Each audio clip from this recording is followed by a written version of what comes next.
I was somewhere in town the other day and it rained heavily. And then I drove into another part of town and it was dry like like a desert. And I was wondering, I said, look, if I had allowed the rain to beat me in that place, when I get here, everybody will say, who is that madman? What is he doing here? So I don't know. It's raining in the central area. I don't know what part of the city you are, whether it's raining at your end.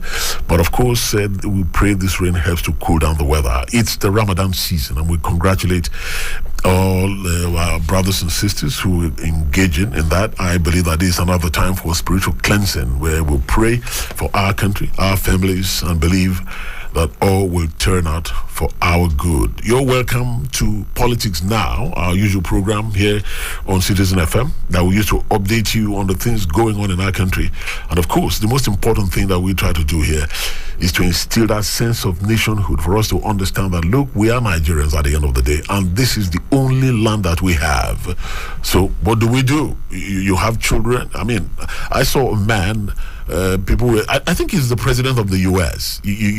One of his children was involved in so many misdemeanors many years ago. Hunter is his name, Hunter Biden, on drugs, doing all kinds of things. And then the father is still trying to defend him despite being the president. And he said, look, he's my son. What do you want me to do? I'm the president of the US, but does that mean I should just abandon my son for the system, for anything to happen? So no matter how your country is, this is still our country. And so at the end of the day, whatever is going on, that love for country should be number one. And we must always believe and have that hope that someday, somehow, that Nigeria of our dream will manifest. We're continuing on the same trajectory today, looking at all the issues going on in our land. And of course, today I have the pleasure, but there were, Junior, I don't know if you are on today, you called yesterday and there were some issues you raised. I would have loved to reply, but due to time constraints, let's hope we have some time to do that today. But first, I have my very good friend joining me in the studio today. He's a broadcaster and, of course, a media personality, and he's a patriot. At least I know that. And, he talks about Nigeria, and he loves Nigeria and the great things going on. Help me welcome Kunle Adewale to the studios of Citizen FM. Kunle, good afternoon to you, and thanks for joining me. Good afternoon, Ernest. Good to be here again. You braved the rain and all the breeze and all of that, and you're here. Oh, yeah. Fantastic. Kunle, do you know the funny thing? Seeing you like this, the last time we were on a radio or television show together like this, do you know what we were discussing? We were discussing COVID, the pandemic, and we were distanced from each other. And I just look at you now, and I discover that we seem to have forgotten that. Is that a sign that no matter how difficult things are, sometimes in the future you just discover that you have overcome those challenges and you can just move on? Because when I look at you and I remember the last time we were discussing COVID, how can we escape? Are we going to die? Yes. Will we live till tomorrow? How are we going to eat and all of that? I don't know. How do you see that? Is that what life is about? That difficulties always fade away and you can always move on? Well, Ernest, let me say quickly that when you ask God for wisdom, what He gives you is a problem to solve. COVID was a problem to solve. The world has solved that problem. That's why you have Zoom meetings, you have all kinds of things going on. People work remotely now. There are people who live in Australia and they work for a company in the US. All of that happened because COVID-19 came. No doubt lives were lost. No doubt a lot of businesses were lost. No doubt a lot of tragic things happened during that time. But the world solved that problem, and we are the better for it. Fantastic. So okay, let's narrow that down now to the challenges we are facing now. We've had a series of elections, this election season in Nigeria, and you see all the fallouts of all of that, and challenges are coming up. People are seeing all kinds of things and people are reacting one way or the other. I've not discussed the elections with you before, off or on mic or on camera. What is your general view of the perception by a lot of Nigerians, especially young people, are just feeling as if Nigeria is dead, it's finished, we are good. I don't know. How do you rate that, bearing in mind what you just said about COVID helping us to solve a problem, even though it was a challenge? The angle of the youth that you mentioned, a lot of them need to sit down and address themselves. Look yourself in the face in the mirror. Talk to the man in the mirror and say, what exactly do you want? I hear a whole lot of stuff about people leaving Nigeria. They're frustrated, they're angry, they're this and that. Yes, you are entitled to leave if you want to. But we must never, ever forget that Nigeria is a work in progress. Nigeria's democracy, the current, let me call it the Fourth Republic that we have now, it's just 23 and a half, 24 years old, thereabouts. 1999 till now, that's about just a little under 24 years. And that's quite young. Very, very young. For a democracy, with the kind of constitution we operate, with the kind of national ethos that we have, if we have one, because I really don't know what exactly I will call the Nigerian ethos, but I think that the Nigerian democracy is still very young and has a lot of room for improvement. Very many of the young people who complain about the elections and complain about this and that may not even know what happened in 2003 or in 2007. They probably were too young to know. And it's the same Fourth Republic.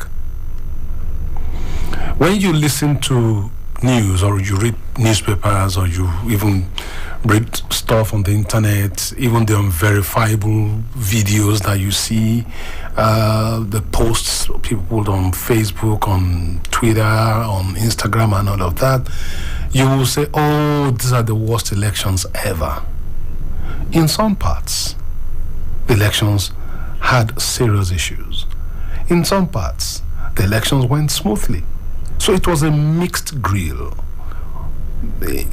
For instance, during the presidential elections, the kind of logistic problems you had, people shouted to high heavens, oh, the logistics were bad and this and that. But governorship and House of Assembly elections, the logistics were better.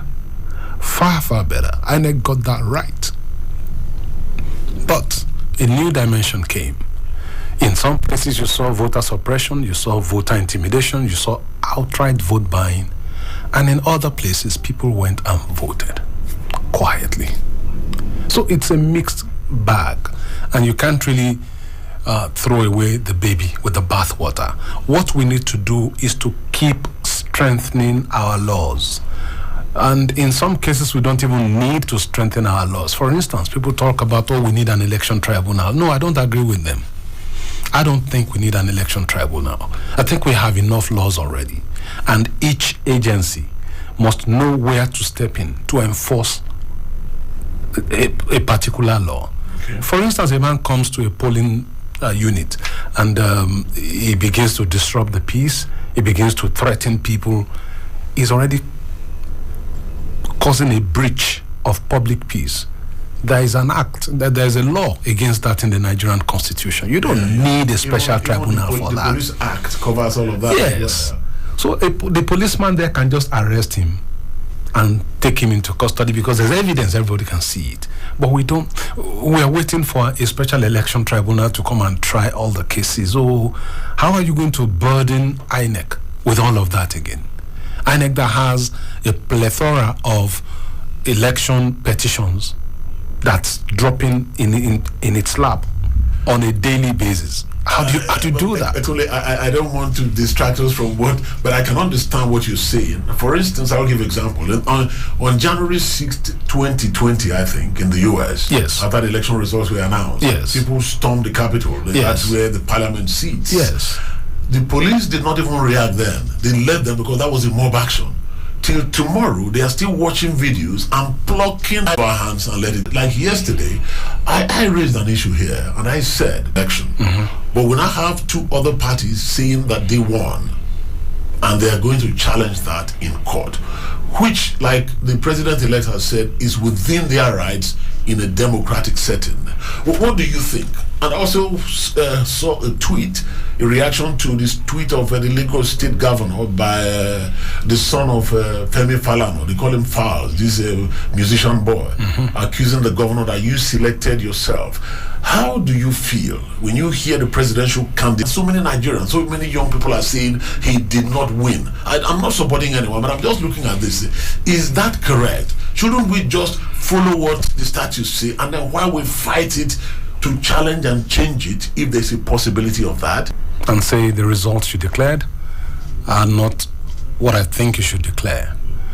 For instance, the political parties all are supposed to have agents at every polling unit. I don't know whether they all had agents there. Okay.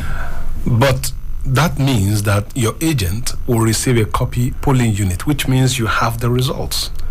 So if they have evidence, of course they're free to go to court. They know what they are saying, they know what they are seeing. Okay. I don't know. It's left to trial commission.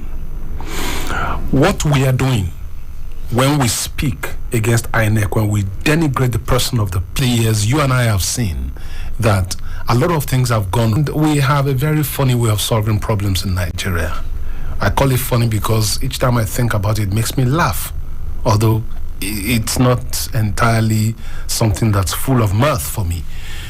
When we have a problem, we either grow a bureaucracy around it, or we throw money at it. I'll give you one instance. There's a presidential committee on small arms and light weapons. What is that committee doing? What on earth is it doing? It was set up in the days of President Goodluck Jonathan, if I remember.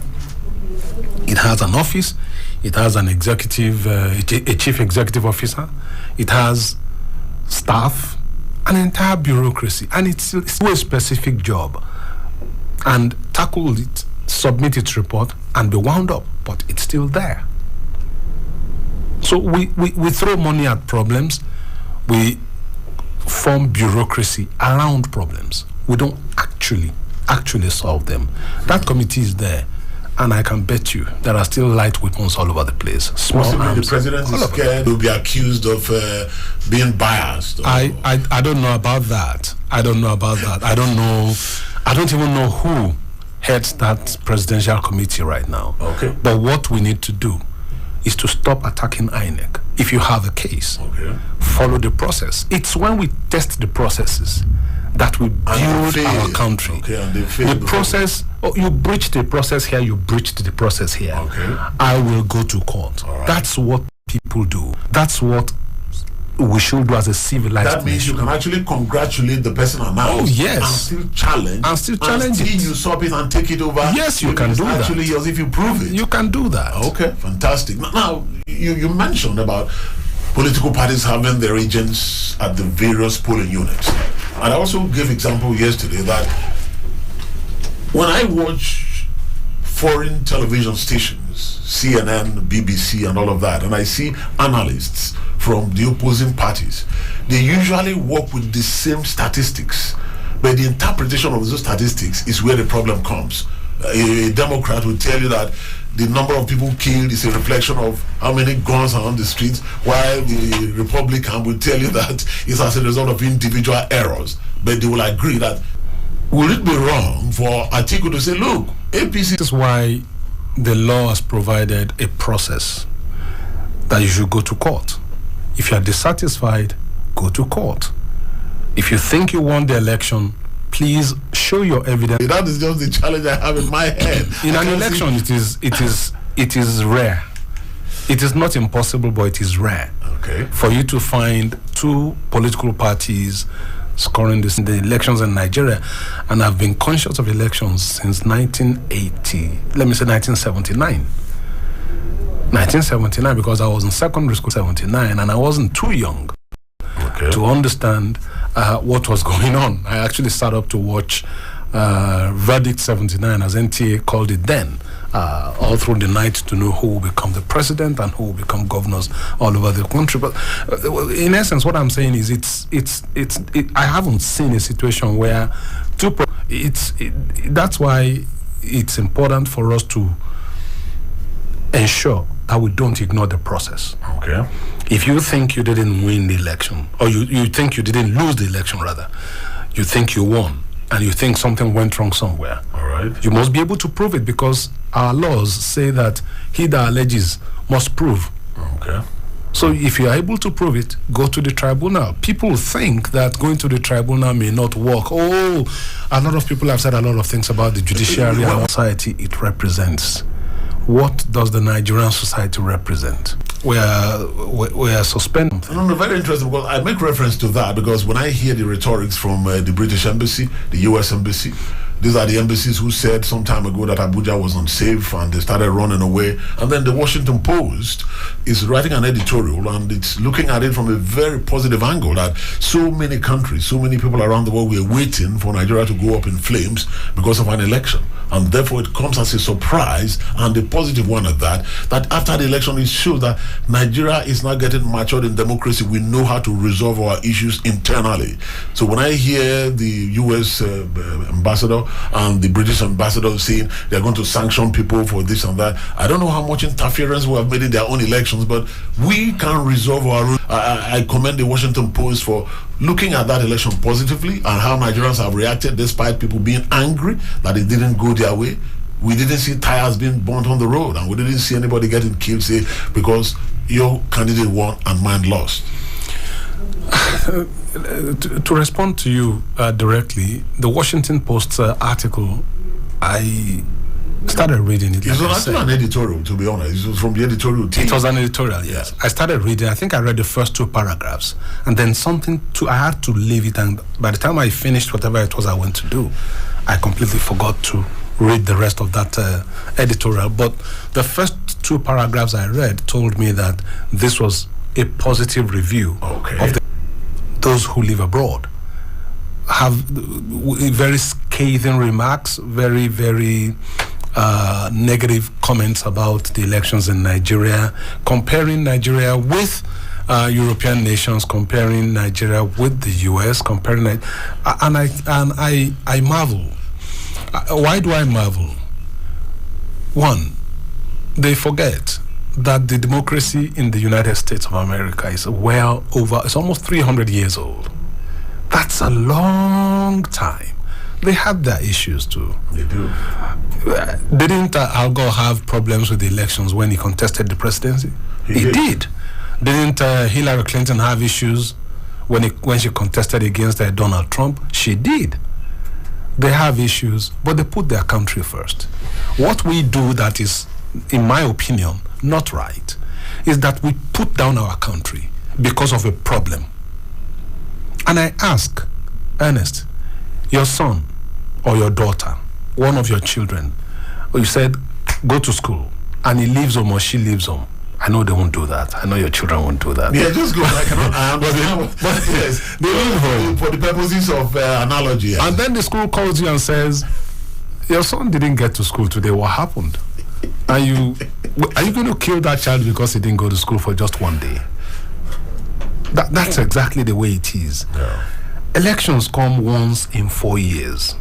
Even where the election cycles have changed because of judicial pronouncements, like in Anambra, Osun, Ekiti, Ondo, Edo states, and those states where you have off-cycle governorship elections. Yeah. You still have those elections coming up every 4 years. So when something goes wrong, if you really sit down and compare all the elections we have held since 1999, you will see that they've gotten progressively better in certain respects. Okay. In certain other respects, they may not have improved very much, or may actually have gotten worse. For instance, I mentioned the 2003 elections.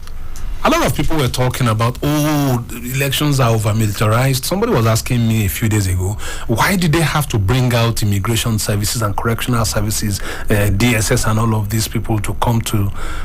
And I reminded the person very gently. I said, do you remember that this started in 2003?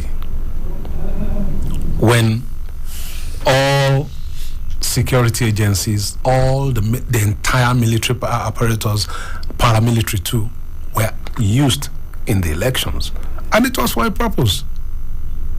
Whatever People's Democratic Party, the ruling party at the center, were able to come out and vote in the parts of Ondo State where I covered in 2003. And okay, that you covered it as a journalist. Yes, as a journalist. Okay. I covered the elections in Ondo State in 2003. And I dare say that if you call that voter suppression, you won't be wrong. Suppression because it came because people were afraid that, oh, these people are out there. Now people are used to having them out there. The accusation now is, oh, they stood by, they didn't do anything when things were going wrong and all of that. Maybe that happened, maybe it didn't happen.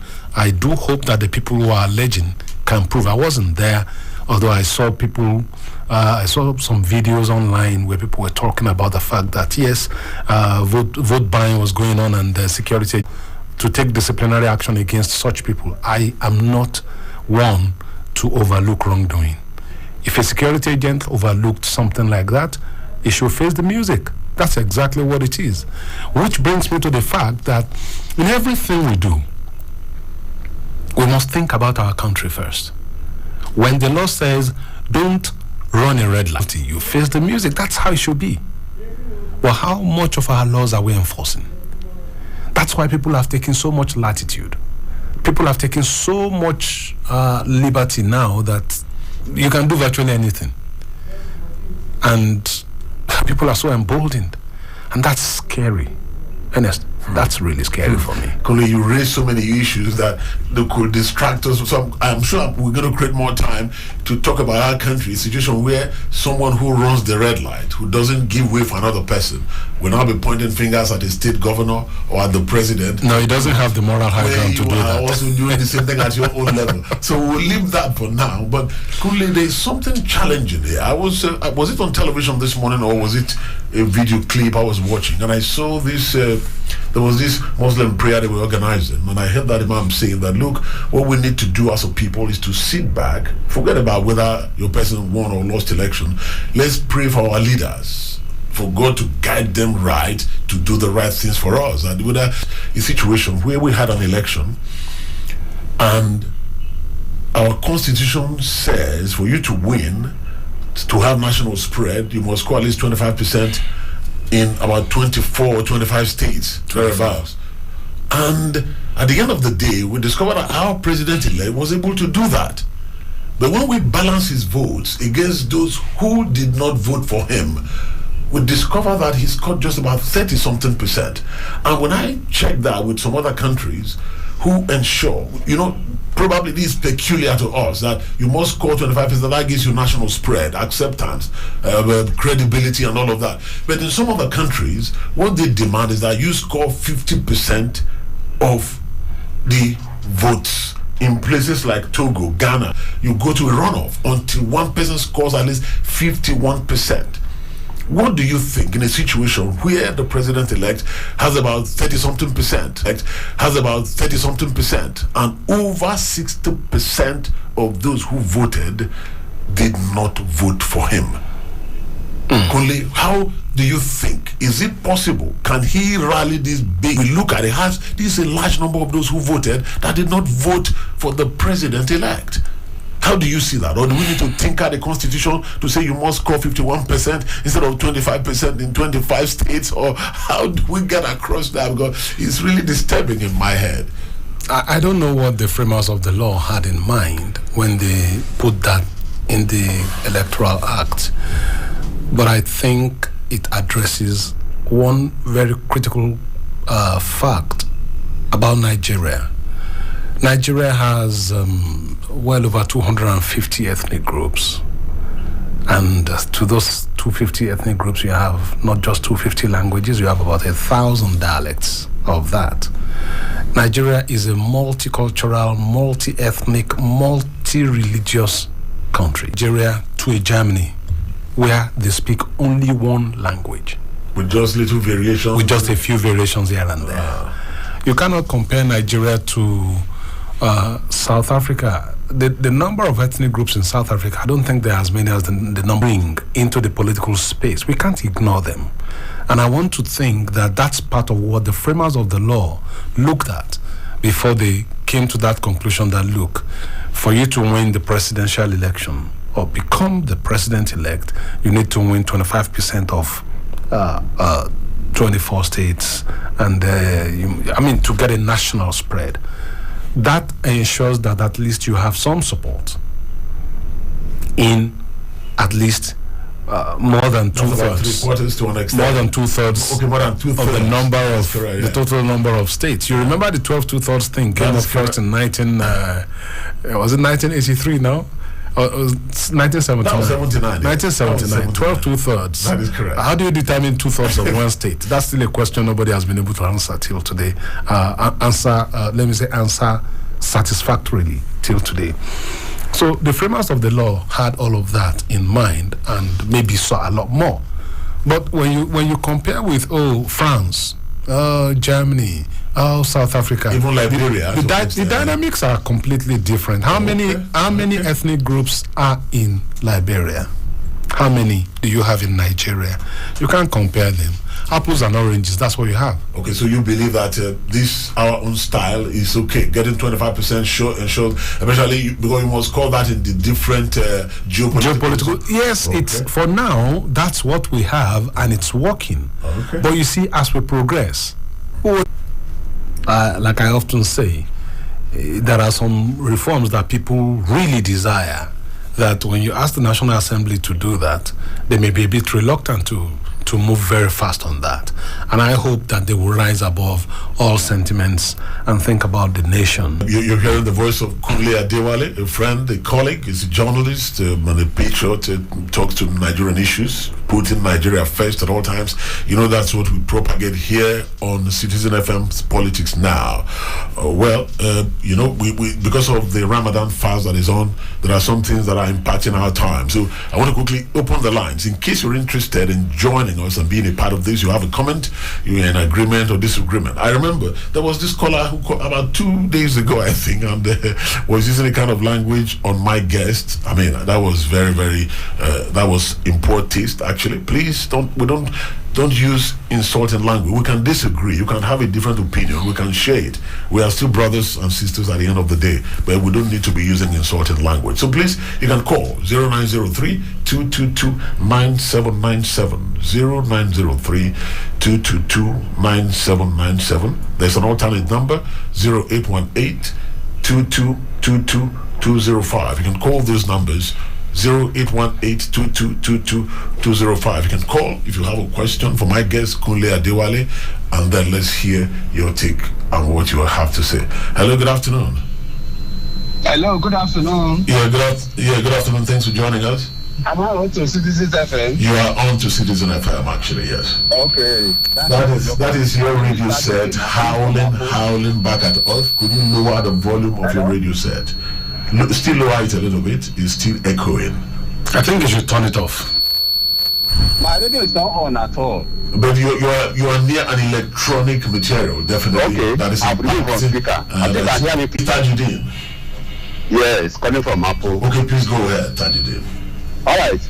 My contribution is that when the foundation is faulty, I don't think the building can stand. Our problem in this country at the moment, that electronic material is still very near your phone. It's impacting your call. You can hear it. Yes, sir. Okay, let me call you back then. Okay, please. We will appreciate that. Hello, good afternoon. Oh, I thought I had that. Okay. Hello. Okay, let me see. All right. Hello, good afternoon. Yeah, good afternoon. Yeah, thanks for joining us. Yeah. Am I on to Citizen FM? Yes, you are. Okay, my name is Stevie. I'm calling from Kabusa. Okay, your name is what? Steven. Okay, Steven from Kabusa. Okay, yes. Please go ahead. Yeah. Concerning the post about what you are saying. Okay. It's really a good news. It's really a good news to us as a Nigerian. Okay. And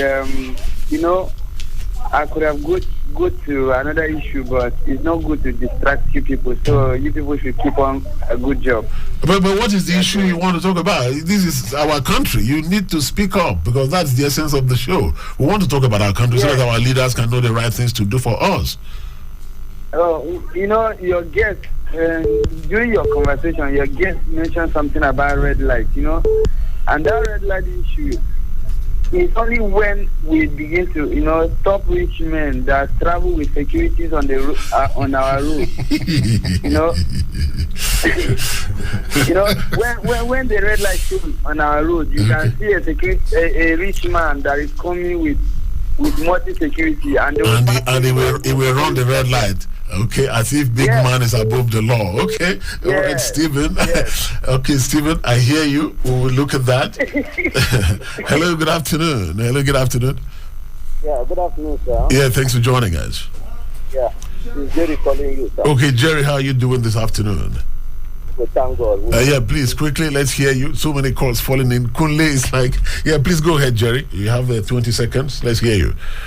Yeah, Mike, our guest is telling us that this election we do we are progressing. To me, with this election 2023, we are not ever progressing in this type of election we conduct this year. We never have this kind of election. Okay. Election that a governor will leave his state and come to other state. Election that satisfied with this election, you disagree with him. Let me. Jerry, you have to understand that we have time constraints, and so many other people are calling. That is. So what I'm saying is that this election, where a particular set of people be threatened that they cannot vote in this kind of polling booth. Okay. 2023, even 2011, this thing never happened. An election, an electoral officer will not stand on the electoral act. That will not transmit only